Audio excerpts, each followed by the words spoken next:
Assalamualaikum warahmatullahi wabarakatuh. Salam guru penggerak. Pada video kali ini saya akan menyampaikan tugas koneksi antar materi modul 1.2 tentang nilai dan peran guru penggerak. Pada tugas kali ini kita diminta untuk merefleksikan modul 1.1 dan 1.2 dengan model refleksi 4P, yaitu dengan pendekatan peristiwa, perasaan, pembelajaran, dan penerapan ke depan. P yang pertama, yaitu peristiwa. Pada tahapan ini kita ditanya mengenai momen yang paling penting dan mencerahkan bagi kita dalam proses pembelajaran modul 1.1. Adapun momen yang mencerahkan bagi saya setelah mempelajari modul 1.1 yaitu yang pertama, kita tahu bahwasanya pendidikan tidak hanya sekedar pengajaran. Pendidikan hakikatnya pengajaran dan penuntunan.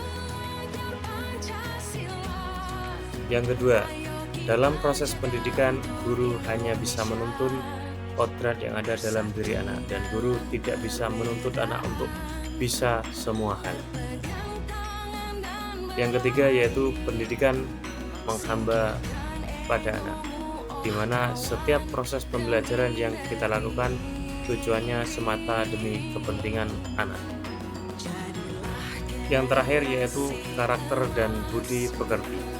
Karakter dan budi pekerti tidak hanya dibentuk oleh sekolah, namun juga dibentuk oleh lingkungan keluarga dan lingkungan masyarakat.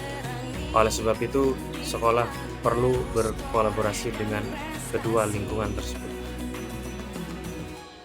Selain momen terpenting pada modul 1.1, kita juga mendapatkan momen yang penting dan menantang pada modul 1.2, yaitu yang pertama dalam proses mengimplementasikan nilai-nilai guru penggerak dalam mewujudkan karakter profil pelajar Pancasila.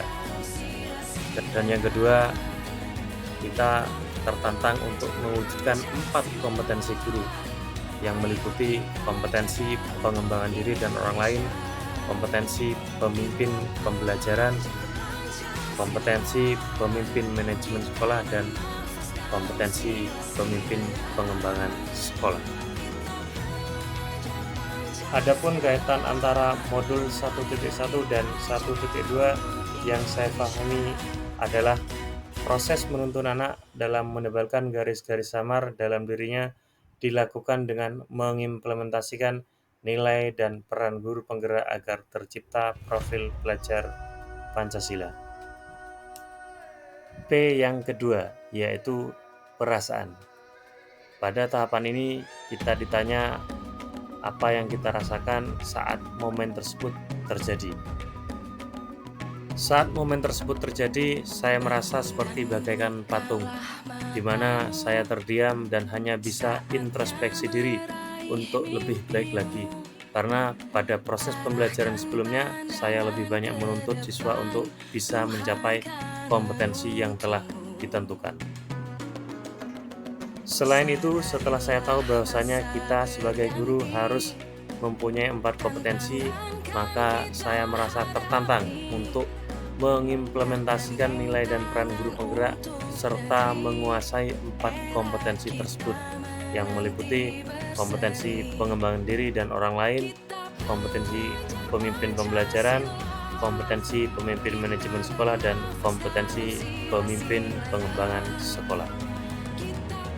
P yang ketiga yaitu pembelajaran. Pada tahapan ini kita ditanya apa yang kita pikirkan sebelum momen tersebut terjadi. Sebelum momen tersebut terjadi, saya berpikir bahwasanya proses pembelajaran itu dikatakan berhasil jika semua peserta didik mencapai kompetensi kognitif dan psikomotorik yang ditentukan, di mana minimal mendapat nilai KKM, sehingga proses pembelajaran yang dilakukan cenderung berpusat pada guru dan siswa hanya diposisikan sebagai objek. Setelah momen pembelajaran terjadi, saya berpikir bahwasanya Proses pembelajaran yang bermakna yaitu proses pembelajaran yang berpusat pada murid, di mana murid sebagai subjek pembelajaran, sedangkan guru hanya sebagai fasilitator dalam menumbuhkan karakter profil pelajar Pancasila. B yang terakhir yaitu penerapan ke depan.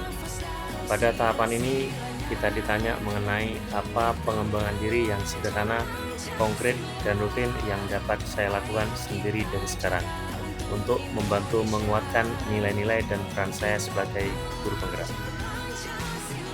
Yang dapat saya lakukan mulai dari sekarang yaitu yang pertama, melakukan pembelajaran yang berpusat pada murid.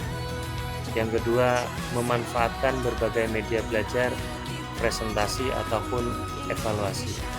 Yang ketiga, melakukan pembiasaan positif di dalam kelas, seperti bersih-bersih lingkungan, kemudian pemberian cerita inspirasi dan motivasi untuk anak. Yang keempat, melakukan refleksi dalam setiap kegiatan yang saya lakukan. Yang kelima, berkolaborasi dengan semua pihak, baik itu guru, orang tua, masyarakat, atau komunitas, serta industri. Dan yang terakhir, yang terpenting yaitu mengikuti berbagai diklat, seminar, webinar, workshop, BIMTEK secara konsisten dan mandiri dalam mengembangkan nilai-nilai guru penggerak. Demikian pemaparan dari kami, kurang lebihnya mohon maaf dan terima kasih telah menonton. Salam guru penggerak. Wassalamualaikum warahmatullahi wabarakatuh.